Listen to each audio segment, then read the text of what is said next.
All right, thanks for coming into this session. Quick show of hands, how many people here are actually selling on Amazon?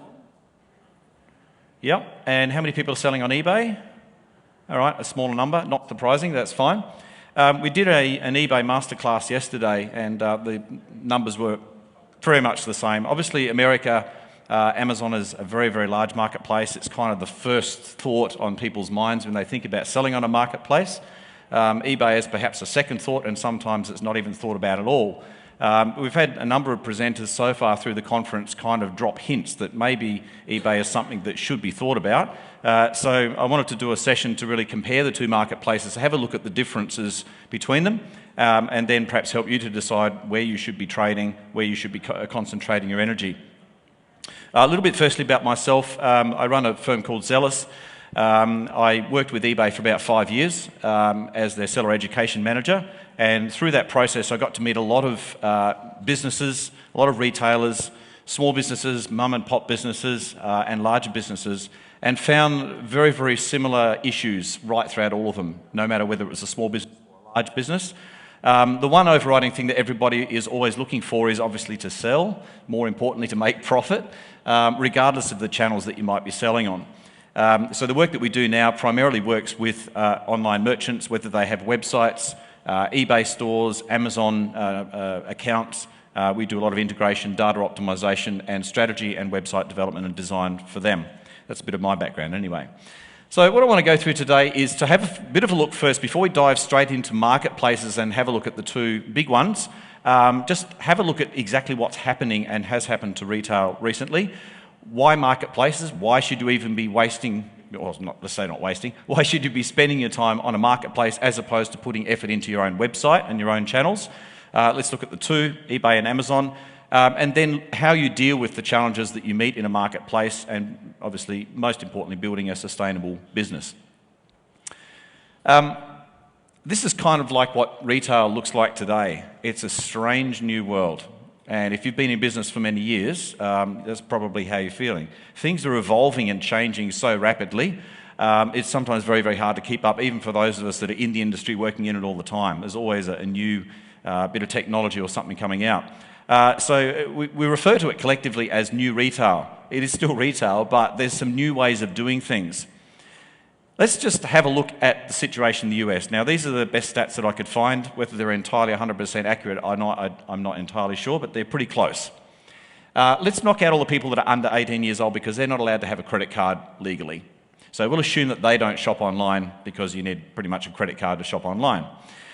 We know that there's around 237 million people shopping online in the US, which is most, okay? Which means if you deduct those two, you're left with about 15 million people that actually only shop offline. They don't shop online, and of course they still have to go shopping. A very small number. So what we also know is that there's roughly about 10% of all spending is done online. So that 237 million people account for 10% of all spending of all retail, which means the other 15 million people are responsible for 90% of offline spending. That doesn't make sense, does it? That completely doesn't make sense. The reality is, people that shop online also shop offline. They're not different people. The people that you are selling to, if you're an online retailer or an online merchant, whether you're on a marketplace or on your own website, are the same people that go into the shopping malls and go into the physical shops out here on the strip and in whichever city you live. They're the same people, which means the same principles as apply in retail apply online. It's just the mechanisms and the process can be a little bit different. But I think this is a really important thing to get in clear. The tombstone on the left there indicates that, you know, the whole argument about whether online is better or offline is better is completely and utterly dead. It's gone. It's now all about actually reaching the customer, no matter where they happen to be. What's also happened with retail is that there's been a development of technologies, and especially social media and sharing communications platforms, which means that the way that we shop has changed as well. It's not just online and offline. It's even more mixed up than that. So you may be walking down the street and see something in a shop window and go, geez, that looks nice. You know, pull out the mobile phone, take a photo of it, send it to your friend via SMS. They then go and post the picture on Facebook. Their friend sees it, posts it somewhere else, somebody else sees it. I mean, this is how people communicate. By the time you've had your coffee and walked back past the same shop window again, 5 people have said you should go in and try it on because it looks really good. Find out how much it is. Let me know. Get me 2 because I want one. And so you go into the shop and you try it on. And the shop assistant says, you look fantastic in that. You should take it home. Got a special deal for you today. If you buy one today, we give you 10% off, and it's all very tempting, but it's the $300 item. And you're just not sure. And this is the old way of doing retail. You were stuck there. You had to make a decision on the spot. You couldn't sit there and pull out your phone and compare prices. You had to just decide, is it worth it or not? But now, I do it all the time. I go into a shop, pull up an item, look at it and go, hang on, let me check on eBay, let me check on Amazon, look at the price. No, I can get it half price. We all do it. The person then goes home, sits down watching their favourite show on TV in the evening on their iPad or their phone or whatever, and then goes and buys it somewhere else, finds it on a marketplace. The question is the transaction online or offline? See, the different parts of the journey have actually taken place in different channels altogether. This is important perspective to understand, because when we're talking about trading on a marketplace, we're not only talking about a very sort of insular experience from the buyer, it's right across a lot of different channels. It's not isolated to that one place. So why do we like to shop online? Well, lots of reasons really. Firstly, we don't have to bother with the traffic. We don't have to find a park for the car. We don't even have to pay as much. We can stay at home. We can do it from pretty much anywhere at any time of the day. We can do it whenever it suits us. The bottom 2 to me are probably some of the greatest benefits. That is, distance is irrelevant. Meaning, even if we live in the middle of the desert, like here, plenty of shops around here, but even if you live in the middle of nowhere, you've still got access to pretty much anything from everywhere. That's a great benefit. In Australia, which is a very large country, similar size to North America, there's a lot of people that live in very remote areas that just simply don't have the selection of retail shops that you would have in the bigger cities. So for them, online is just an absolute saviour.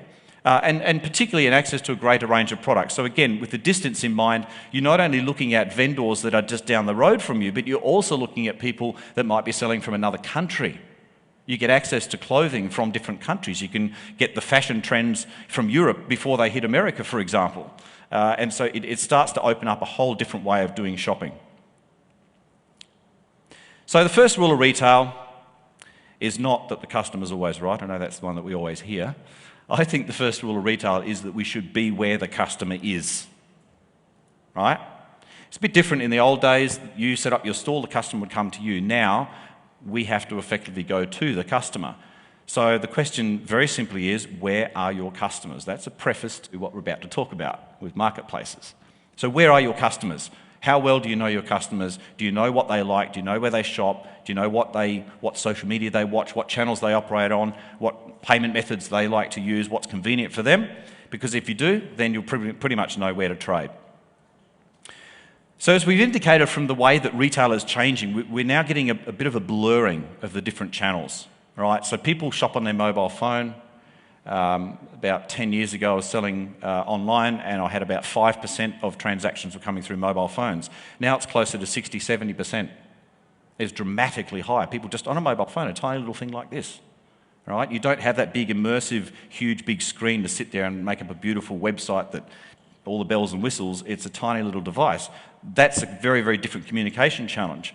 People will shop in a physical store, but then they'll go later and buy from the same retailer on their website or on a marketplace from their eBay store or something like that. So things are changing quite dramatically. And we would refer to it as omni-channel. You've heard the term multi-channel, omni-channel, more or less the same thing. But the idea is you don't just pick one.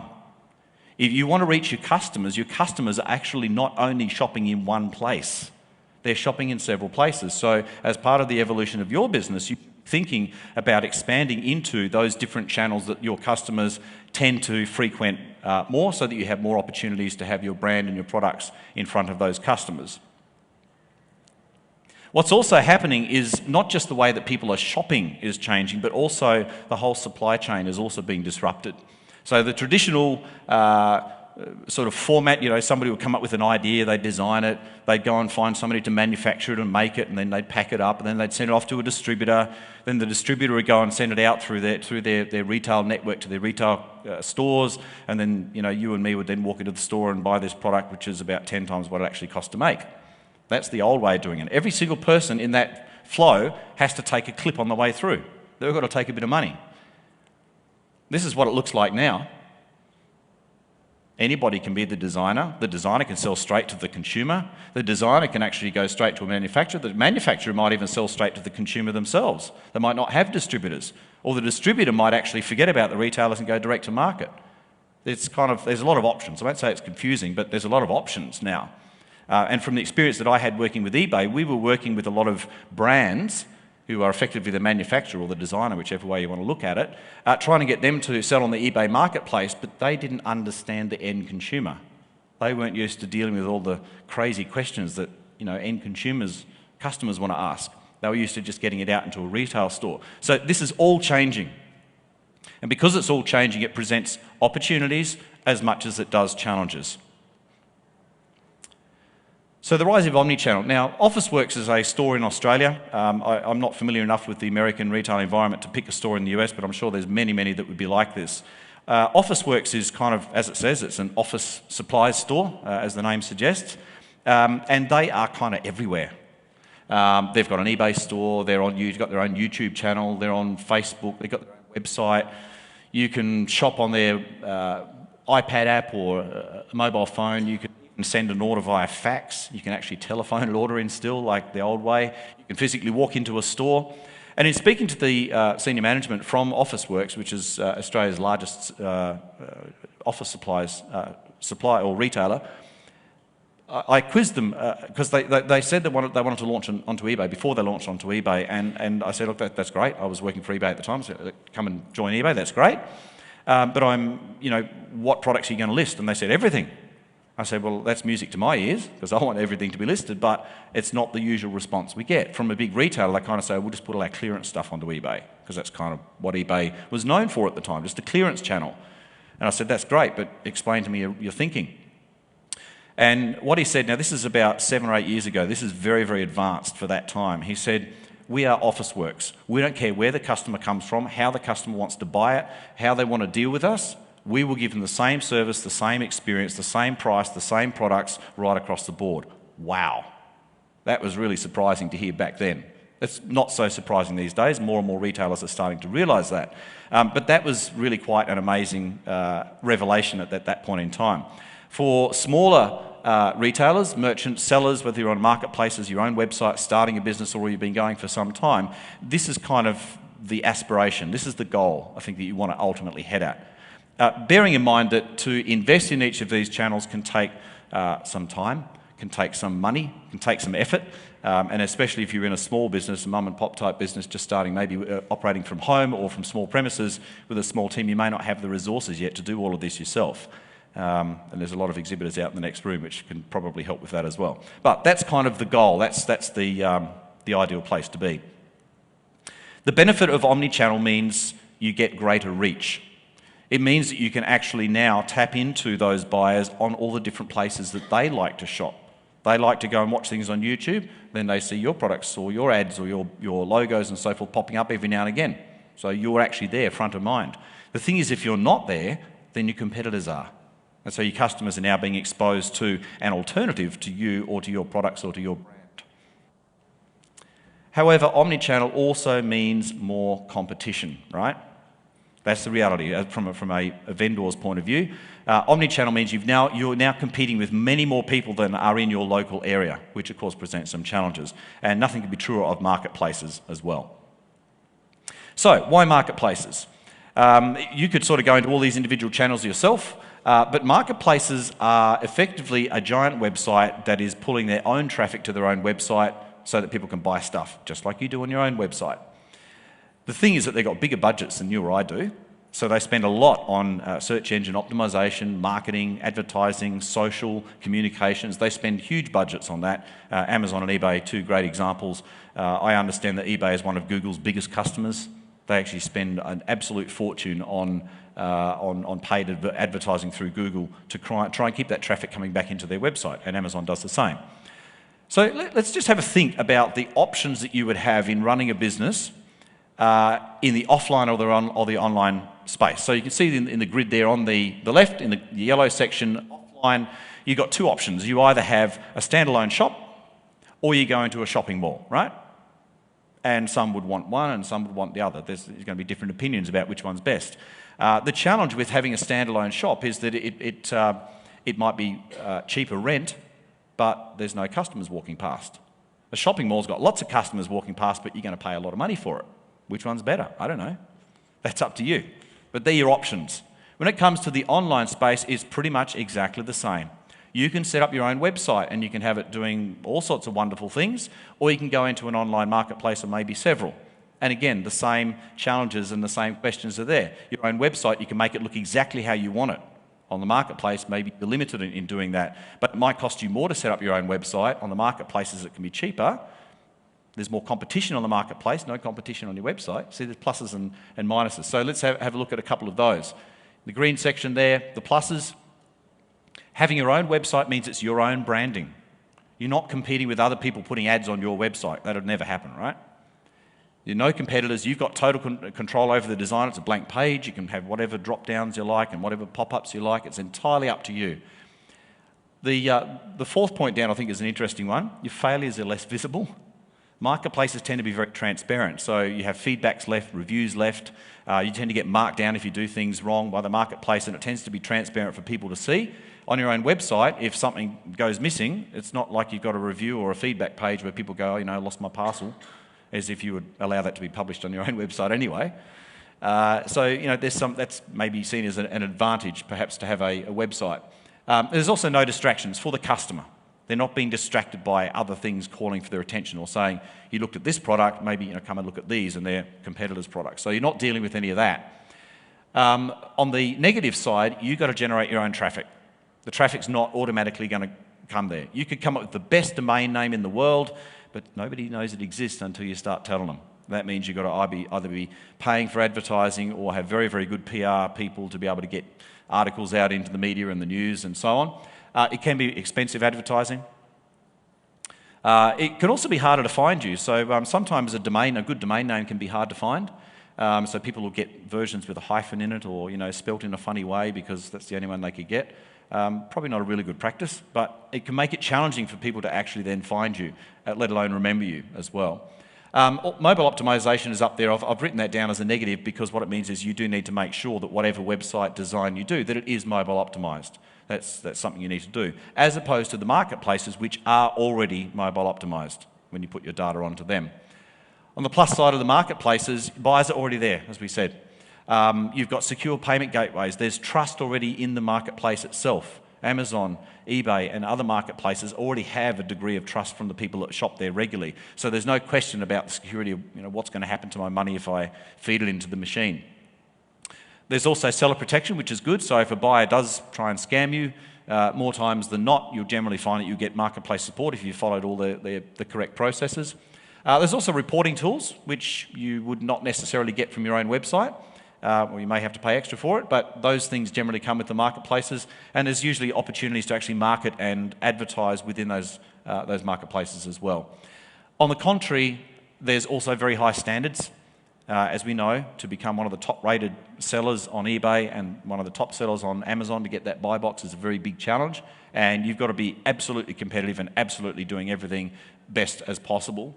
There's also the transparency. There's buyer protection, which can work against you if you haven't done things right as well, and obviously lots of competition.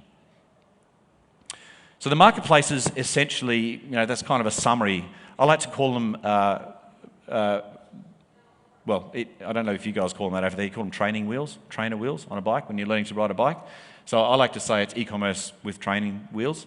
That's effectively what marketplaces are. So the marketplaces have big budgets. They follow the buyer. They know what the buyer's like. They know the platforms that the buyers like to use and to engage with. They know the way that they like to shop. And so they set up their experience, which then you as a seller on that marketplace have no choice about. You've got to plug into the way that they do it. Right? That's how it works. But the benefit of that is, as we've said, there's structured e-commerce means you're actually learning how to do things the best way. If you can run a successful business on Amazon, on eBay, on any of these marketplaces, really you can probably run a fairly successful business on a website too, providing you can get the traffic, because these marketplaces are already right at the cutting edge of the shopping experience. Another great benefit is the last thing there, test and learn. You've got the ability to jump in and make changes, list something, test it for a few days, selling, not selling, change a price, and get instant results back usually with that as well. So that's pretty cool. So let's say that you've gone and set up a nice eBay store. It looks wonderful, looks like your website, looks nice and engaging, and you're selling some great products, great prices, you've got really top rating, everything's all great. And a buyer comes in and goes, this looks really good, I wonder who these guys are, Officeworks, what a cool name, I wonder who they are. And they go and search you up in Google, and that's what they see. You're smoked. Because then they think, oh, it's just an eBay seller, oh, it's just an Amazon seller. Like as though that's not serious, right? People make millions of dollars selling on the marketplace only, but to the customer, they kind of go, you're not really a real business, you're just like pretending, okay? This again goes back to what I said earlier about the idea of operating on multiple channels. So my view is that having a website is kind of essential. It doesn't have to be amazing, but it does need to at least be there to represent your brand. So if somebody finds you in a marketplace and then goes, hang on, who are these people? Go and have a bit of a look, that you've actually got a presence that they can go to. Because if they haven't, it reduces your credibility in the marketplace, and of course that can result in lower sales. So good lesson, hopefully. All right, let's have a look at eBay and Amazon. So first thing is, they're pretty much the same in many respects. They're both marketplaces, of course. People can search for things, they can browse. They both got a shopping cart, which everybody uses, so you sort of don't have your own. There's communication protocols on the platform to message buyers and sellers. There's programs, guarantee programs, loyalty programs. Look, they're all the same. I don't need to go through the similarities. What I really want to highlight is what the differences actually are. So here's some numbers. These was the best numbers that I could get. I have seen some slightly different numbers around, but they're going to be pretty close if they're not exact. Amazon is sort of very limited in the information they give out about their marketplace, so we just had to do the best we could. So let's have a look at the two marketplaces. Pretty clear that the numbers on the left are definitely bigger than the ones on the right for a start, but that's no surprise, we already know that. 310 million active buyers around the world compared to just over half that for eBay. So Amazon's by far a lot bigger, okay? Country sites, yeah, eBay's got a few more, but at the end of the day, they've got more buyers on Amazon, so it probably doesn't really matter. And in terms of GMV, or gross merchandise value, or sales, total volume of products sold, Amazon's literally double eBay, pretty much. So it's a lot bigger. So no real surprises there. In the US alone, almost $100 billion in the US, 197 million visitors monthly compared to 113 visitors monthly. So if it's a competition as to who's the biggest, well, there's no contest. Amazon's the biggest. But that's not the issue, is it? The issue is you guys want to sell products. The issue is you guys want to make profit. The issue is where can your products be found, where can they be sold, and do you really mean to tell me that 113 million visitors are of no interest to you at all? All right, it's a silly question, right? It's all right, we're not finished yet. Okay, here's another thing that we all know, but probably don't really perhaps think about it quite as stark as this.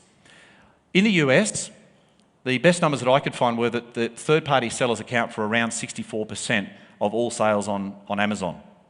So it's a bit more than half, which a few of the other presenters have said as well. So that means that about around $63 billion. So again, if it's the biggest, well, Amazon's the biggest. So for you guys as a third-party seller, the opportunity on Amazon is massive. But, you know, eBay's nothing to be sneezed at too. Yes, I know it's about half the amount, but it's still billions of dollars. It's still pretty big. This one is really interesting though. So eBay does not compete with its own sellers. eBay's not a retailer.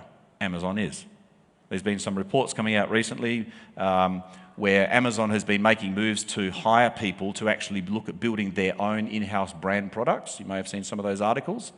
And the experts, I'm not one of those, but the experts are suggesting that it indicates that Amazon's probably about to start investing quite a bit into developing its own private label brands with the data and the insights and the metrics that they've got from all the sales of people like yourselves on Amazon selling your products and making a profit, because they have that data, right? Is it an abuse of data? I don't know. They're a retailer. You're playing in their backyard. It's not like you went in there and not knowing that that was the case.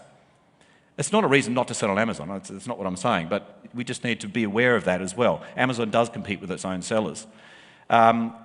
With eBay, you can actually customize your own titles for every single product. You can write your own descriptions for every product, and you can put up your own images for every product On Amazon, you can't. The first person who registers the product gets to describe it and put up the pictures, but that's it. Everyone after that, that's what they get. That's a big difference. Because what it means is that you can actually customise your product listings, you can customise your brand experience and your buying experience on eBay, which you cannot do on Amazon. There are some ways of doing it on Amazon, very limited, but that's usually only for sort of more prominent brands, and you've got to pay a fee for it. But on eBay, everybody can do it. Another great benefit, at least for now, is that eBay allows you to get your payment immediately. So the customer pays you directly. Whereas with Amazon, it goes through Amazon, they hold the money, and then you get it released a bit later. Now, it looks like eBay is heading towards that model as well, but for the time being, you actually do get paid immediately, so that's pretty cool. So there are some differences between the marketplaces, even though Amazon is perhaps a lot bigger. This is another thing that if you've been selling on Amazon and not on eBay, you may not know this, but the fees on eBay generally are substantially lower than they are on Amazon. This is worth keeping in mind. So some people argue, well, Amazon's bigger, so it doesn't matter if I pay more. Well, hang on, you're trying to make profit not on the volume of products you're selling necessarily, but on every product that you sell. So if your margins can actually be lower because you're paying a lower fee back to the marketplace, well, then in theory, you could actually drop your price slightly, right, and still make the same amount of profit. And that's why sometimes when you look at the same products on the two marketplaces, you'll sometimes find they're cheaper on eBay, just slightly. I've found that quite a bit. We've just had Amazon launch in Australia, but just not quite a year ago. And that's been one of the big observations coming out from a lot of people looking at the same product on both marketplaces. Typically, they're cheaper on eBay than they are on Amazon, so far. That might change, but so far. Interesting. So yeah, that's worth bearing in mind as well. To have a look at the difference in the product page. So you've listed a product, you've got the information up there, and on the left, that's how it looks on Amazon. On the right, this is an example of one of my clients on eBay. We did a nice design for them. Let's just remove all the bits that belong to eBay and Amazon and leave what's left to the actual seller. Did you see that? Let me go back. Okay, not too much disappears on this side, but on that side, it's all Amazon stuff. It's all actually designed to actually be promoting what Amazon thinks is going to sell, because Amazon makes money when things sell, not just because you sell. In fact, eBay is the same. The marketplaces only make money, of course, when buyers buy, not when sellers sell. But what it means is on the right-hand side here, you've got the opportunity to create a very immersive customer experience with drop-down menus and you know, brand boxes and links and footers and all sorts of things going on there as well. Just a couple more examples of listings. These are actual live listings on eBay. I mean, they look like a website, right?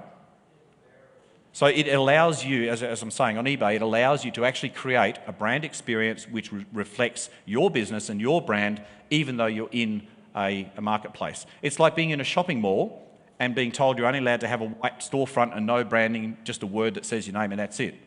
Or you can actually do your own shop fitting and your own merchandising. There's quite a bit of difference there. So it's a much nicer branding experience on eBay. So, going back to the first rule of retail, be where the customer is, all right? Where are your customers? Of course, we can see that there's 197 million people on Amazon, there's 113 million on eBay. So far, I'm leaning towards you probably should be on both. That's kind of where I'm heading, all right? All right, so you're on a marketplace, which you are already, and perhaps you're going to open into another marketplace. The reality of a marketplace is that it's kind of like that. How do you get found?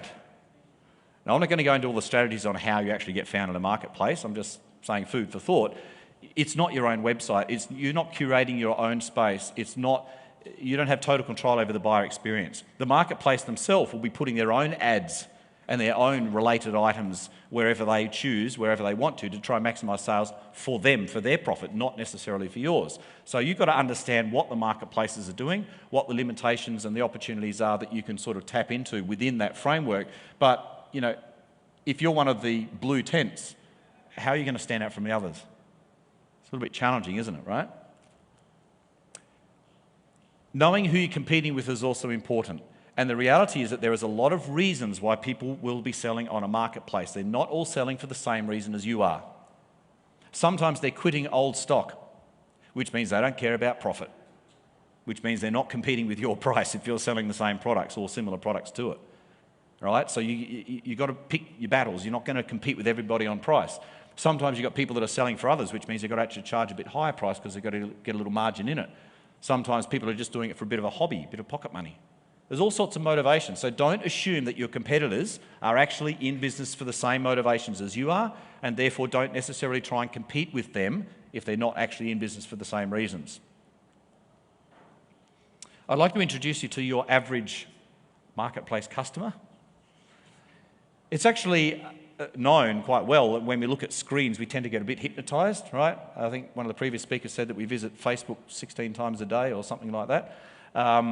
It's hypnotic, not just Facebook, but shopping online especially when things look really nice. The models always look better than we do. The clothes always look better online than they do when we finally get them.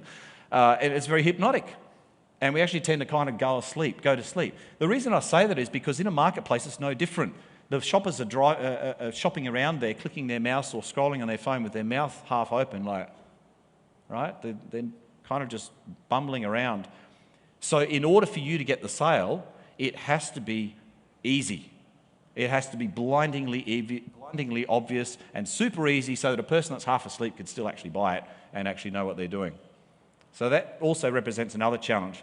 And with the two marketplaces with a slightly different way of doing things, it means that there's different ways that you have to do what you do on those marketplaces to get the effect you want. One of the biggest questions I get asked by my clients and sellers in Australia, how do they get to the Amazon buy box, right? You guys in the US probably know a lot more about this than we do because we've only had Amazon in Australia for a short time. The interesting thing is, you notice I put buy box up in the middle and the Amazon eBay logo's either side. eBay never used to have a buy box, but they've actually got one now. They don't call it that. They call it a product landing page or a PLP or a PLA. So it's a product landing page. And the idea is that if you submit the barcode, the product code or something like that to eBay, they will actually aggregate and group all of the products that are the same, which Amazon's been doing forever, and put them on one page.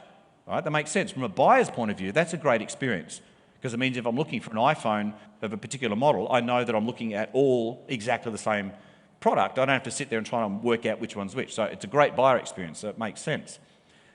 There are some differences, obviously, with the Amazon catalogue and the eBay catalogue. With Amazon, whoever registers the product first, it's their description, their pictures, their title, until somebody changes it or the manufacturer changes it. But as a general seller, if you're selling that product, you can't really influence or change that. On eBay, of course, you can actually do it yourself.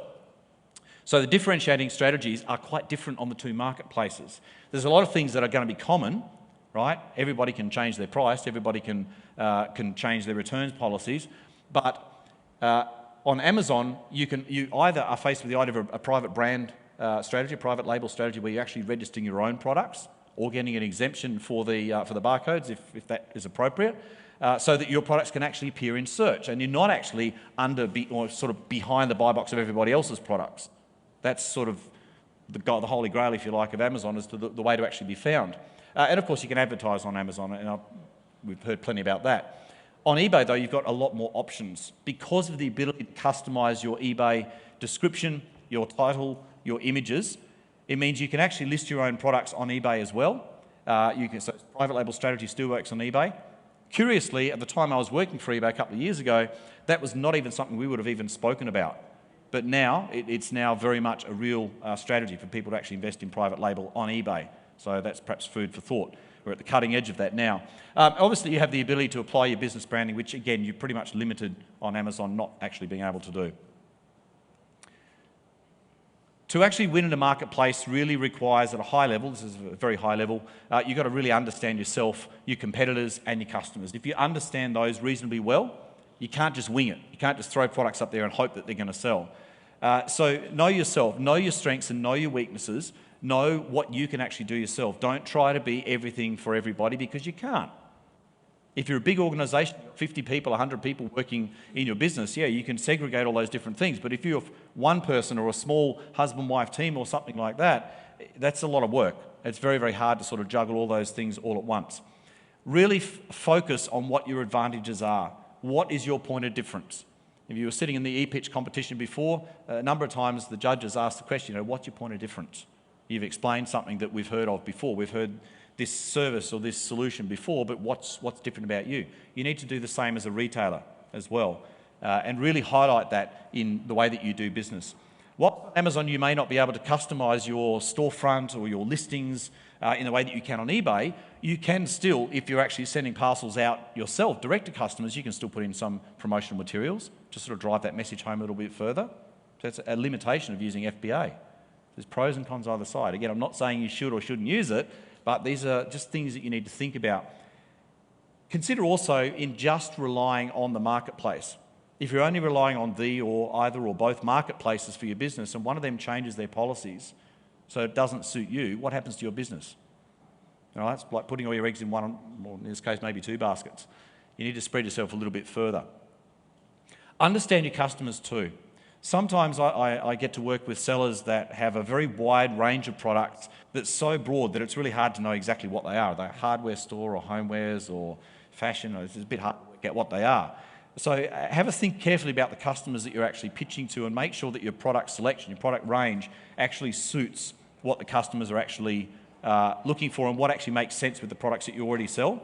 I'm not a big fan of actually just selling things that look like they'll make profit, because if you discovered a gem that you think can make a lot of profit, well, I'll guarantee you 100 other people did as well. And even if they didn't do it before you, they will catch up very, very quickly. So that's first mover advantage is not really a sustainable business model. Knowing the competitors, I've got down here, amongst other things, report violations. I can't speak for Amazon. I know for eBay, certainly, that they do rely a lot on reports coming back of people that are violating policies. I won't go through what all of those are, but it's worth doing that. This is a way of you also keeping your competitors in check. Don't let them get an unfair advantage because they're bending the rules and breaking the rules where you might have got into trouble for it, but they didn't. And also knowing when to compete. So like I said, you will get people that are sometimes just clearing stock. So if they're clearing stock and their price is going to be a lot lower than yours and you're not making a profit to sell at that price, well, clearly you're not going to go to that price. So we go right back to kind of where we started. And to answer the question, which of the marketplaces should you trade on? You should be where your customers are. And so where are your customers? There is a thought perhaps that, or a perception you might say, that brand new products are on Amazon and second-hand goods are on eBay. That is completely not true. Completely not true. Around 80 to 90% of products on eBay are brand new. Fixed price, not auctions. So eBay that we knew 10 years ago is not the eBay of today. They're accelerating, so yeah. It's not meant as a pitch for eBay. I hope you don't sort of read it that way. But whatever you're doing with your business now, whichever of these marketplaces you're actually trading in, if you haven't considered eBay, I would encourage you to have a good look at it, because you can add a significant sales channel to your business, maybe even double your business if you have the right products. Bearing in mind too that a lot of customers tend to be loyal to one marketplace because they're used to it, they're familiar, they've got the app on their phone. So you will often find that there are customers on eBay that have never been to Amazon or don't shop on Amazon very much, and you may find that your products actually get taken up there very well. We're just about out of time. Is there any questions anybody's got before we wrap it up? Yep. To your point about where the customer is there any distinctions in terms of demos, gender, product categories between Right. eBay and Amazon? Right, so the question is there any difference in gender difference, demographics, and even product types on Amazon to eBay? There are some differences in terms of the way that the shopping experience is across those categories. eBay has more categories than Amazon. Amazon started as primarily a book and media seller and then has expanded, whereas eBay has kind of tried to be everything. I don't really think there's a lot of difference in the demographic, no. Other than that, I don't really think so, no. I think we've been given the wrap-up, sorry. Thanks, guys. The next session starts in a couple of minutes' time, so make your way to the next session, or if you're here for that, the next one. Thanks very much for listening.